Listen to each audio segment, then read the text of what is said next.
Okay. So last class I have explained about living things can move, right? Now I am going to explain from the second point, that is living things need food and water. Yes, living things need food, right, for the growth and development. Also we need water for the survival.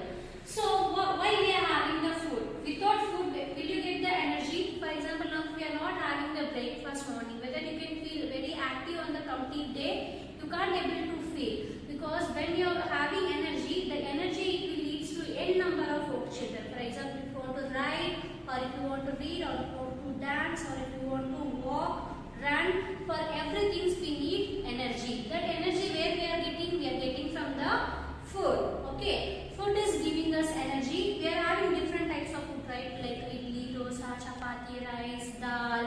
Okay, like meat, egg, milk, like the different kinds of food we are taking. No? So all the foods it is giving energy for us. Okay. Also this food it will helpful for the growth and development. Okay, it will helpful for the growth and development. Now we are going to see in the animals how it is getting the food. Animals it can't able to prepare their own food, right? It will be completely depends on either plant source or animal source. Okay, it will be completely depends on for the food plants. So it can able to have a vegetables or fruits or spinach, like that. Also it will have some other animals like chicken and meat, eggs. So like that we are having, no? So this animal it completely depends on other source of food. So that is whatever the food we are getting from the plants and other animals. And next one, the plants. The plants it will make their own food, right? In the presence of air, sunlight and water. Okay, the plant can able to prepare their own food with the help of air, sunlight and water. Preparing own food, that process is called as a photosynthesis. The process is called as photosynthesis. Okay, so it will prepare their own food by the process of photosynthesis method. For the photosynthesis, what and all it is required? Air, sunlight and water. Okay, this is the plants how it is getting the food. Okay, apart from plants, we can able to see some non-green plants. For example, you can take mushroom, or in the plant you can able to see like small white patches will be there. No? So that and all it is called as a fungi. Okay, white patches you can able to see the tree branches, or you can able to see in the leaves. Okay, that white patches are called as a molds. It is a fungi. Okay, even mushroom also it is category of fungus. Okay, so this is non-green plant. When the plant is having green color pigment, then only it can able to prepare their own food. Okay, if the green color pigment is not there, so it can't able to prepare their own food. If it is not going to prepare their own food, then how it is going to have the food? So non-green plants, example mushroom and molds, there are non-green plants. It won't prepare their own food. So what it will do? It will be completely depend on dead and decaying of matter. For example, the plant wastes the leaves and the stem, it will fall on the ground and it will get decomposed.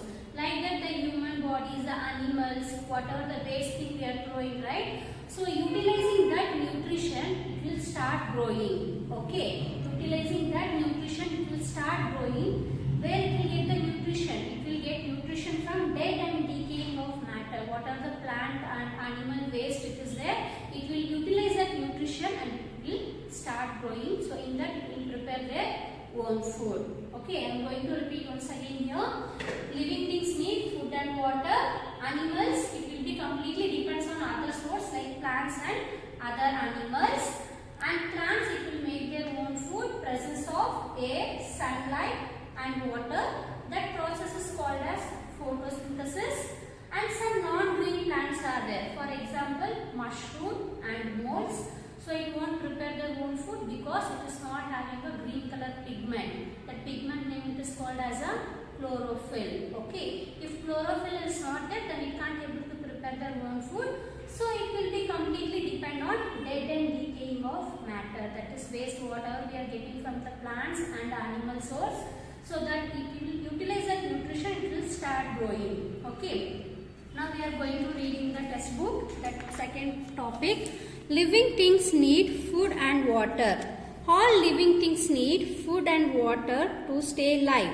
Food gives them energy and helps them to grow. Animals find their own food and water. They eat plants or other animals. Plants can make their own food from water, air, sunlight and minerals from the soil. Okay, without moving anywhere, only non-green plants like molds and mushrooms get their food from dead and decaying matter. And human beings depends on plants and animals of their food. They take raw material from the plants and animals and cook them according to their taste. Non-living things like toys, house and television do not need food and water. Here you can see I have given example for non-green plants. This is a mushroom. So it will grow in dead and decaying matter. It will take the nutrition from dead and decaying matter and it will start growing. Here you can able to see the cow. The main source of food is green plants. Okay, so it will take the grass and other plants it will have and it will survive. Here some animals it will eat other animals. Example lion, tiger you can see here. And humans we are having a food for daily like breakfast, lunch, dinner. So here non-living things it cannot grow and we don't want any food. Okay, don't want any food and water to grow. For example, if you are giving some food to toys, whether it can able to eat it? No, it is not possible to have. So humans, whatever we are getting food right from the plants and animals, we can prepare. Okay, based on taste, we can cook the food and we can have nice delicious food. Okay, next we will move on for a next topic, that is living things grow. So next is third one, that is living things grow. So living things they grow and they change. So you can see a small plant, after few months you can able to see the plant has done the complete growth. Like that we can able to see the changes. Like they will be telling, right, you're looking like your mother, you're looking like your grandfather and you're looking like your grandmother. Okay, so this all changes and shapes, no, it is based on your older ones. Okay, like how your father, like that only you. Okay, like that the shape and changes it will be coming to one generation to another generation. So it will come under a grow and change. For example, the plants, how we can able to see the growth. First I am going to bury the soil. In the soil I am going to bury the seed. After I am pouring the water continuously. After 2 or 3 days you can able to see a small plant will start growing. So after that, after few days or few months you can able to see the big plant it will grow. So here from the seed to a small plant it will grow, right? This process it is called as a seedling. So from the seed to a small plant, this process is called as a seedling. Once the seedling process is done, then you can able to see the big plant. Okay, so this is how the growth and changes it will happen in plants. Next we are going to see in animals. I have taken example here, hen. For hen it will lay the eggs, right? Okay, once it will lay the egg and it will go for certain days and it will also the mother hen it will come and sit on their eggs and it will produce the heat. Okay, after 21 days in the egg we can see the small chicks it will get hatched out from the egg. Now from the baby to man we can able to see a continuous growth here. So the living things grow as well as in the growth we can able to see the changes based on their older ones. The plants from the seed to new plant, from new plant to again we can able to see a big plant growth. Here hen will lay the eggs. From the eggs we can get chicks. And here humans from baby to man we can able to see the growth. Here now you can see the textbook. 3. The living things grow. All living things grow and change. A seed grows into a small plant called seedling. The seedling grows into a big plant. A chick comes out of an egg and grows into a hen, and the baby child grows into a man. All All younger living things grow and change its shape and the features according to their older ones. Have you seen doll and pencil grow in a size? If not, do you know why? This is because they are non-living things. Non-living things do not grow. And next topic is fourth, that is living things breathe.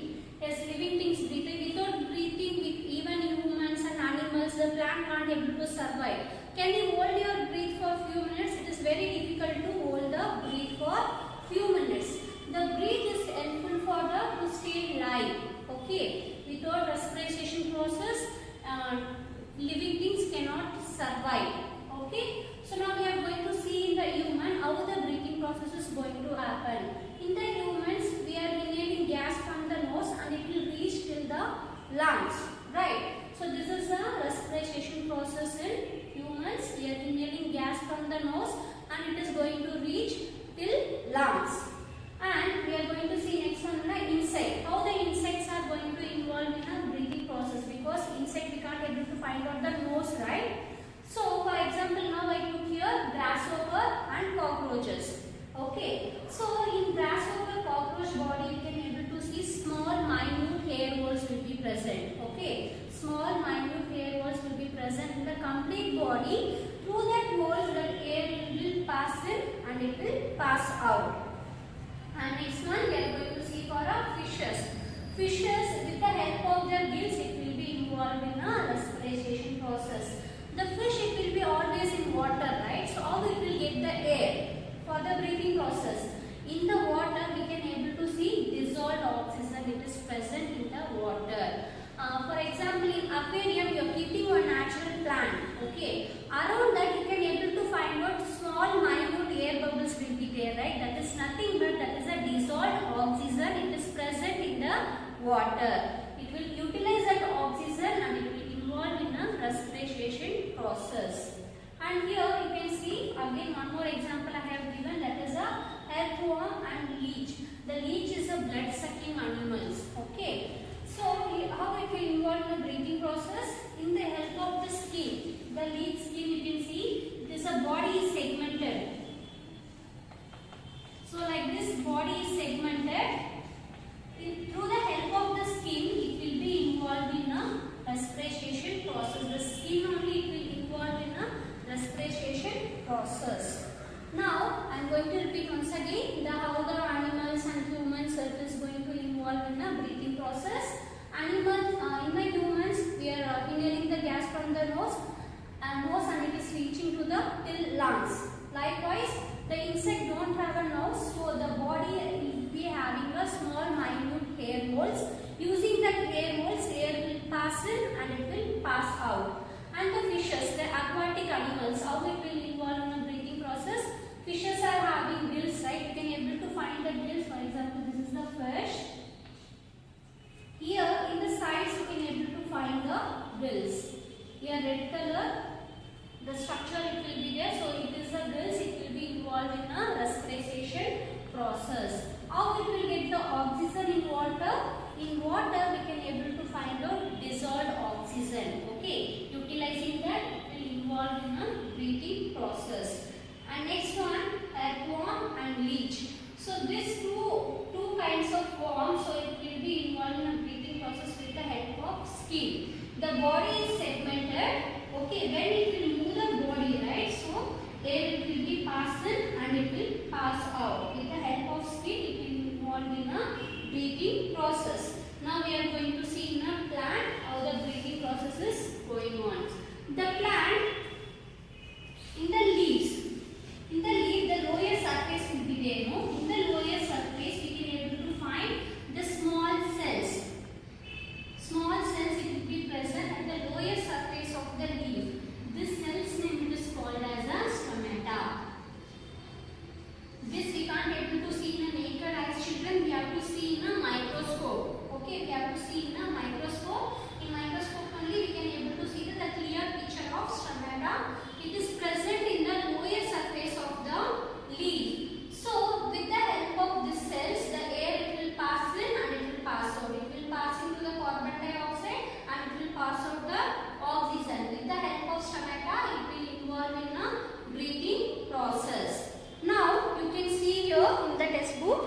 living things breathe.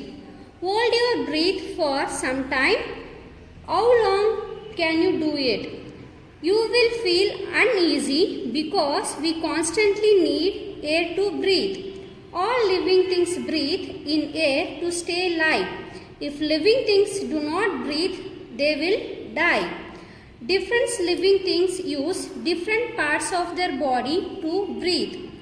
Human beings and some animals breathe through their nose. Some insects like grasshopper and cockroach breathe through air holes in their body. Here you can able to see this is the lower surface of the leaf. There you can able to find out the cells called stomata. Using that cells it involved in a breathing process. And here you can able to see the fish with the help of gills it will involve the breathing process. And cockroach and butterfly breathe their hair holes in the body. The cockroach and butterflies will be having a hair holes in their body. With the help of holes air will pass in and it will pass out. The plants breathe through tiny holes in their leaves.